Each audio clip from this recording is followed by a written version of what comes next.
تو خلاصہ یہ کہ رزق سے مراد صرف روزی یا کھانا نہیں، بلکہ ہر وہ نعمت ہے جو اللہ تعالیٰ کی طرف سے انسان کو، جانداروں کو عطا کی جائے، جیسے کہ رزق، مال، عزت، محبت، علم، بارش اور آخرت کی نعمتیں۔ اور اس سے لغوی طور پر وہ بھی چیزیں مراد ہیں جیسے کہ حصہ، عطیہ، نصیب اور ذریعہ معاش۔ اور قرآن مجید اور لغوی مصادر کے مطابق حقیقی الرزاق اور الرازق اللہ تعالیٰ ہی ہے، کیونکہ وہ تمام جانداروں کو ظاہری رزق یعنی خوراک اور لباس بھی عطا کرتا ہے، اور باطنی رزق جیسے کہ علم، معرفت اور حکمت بھی عطا کرتا ہے۔ جبکہ انسان اگر اس رزق کو دوسروں تک پہنچانے کا ذریعہ بنتا ہے تو صرف ایک ظاہری سبب بنتا ہے۔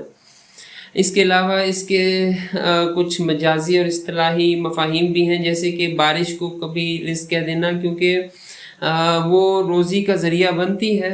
پھر اس کے علاوہ سپاہیوں کا وظیفہ اور ایک الاؤنس جو ہے اسے رزق کہنا۔ اس کے علاوہ عربی زبان میں کبھی رزق کا اطلاق شکر اور نعمت کے اعتراف پر بھی ہوتا ہے۔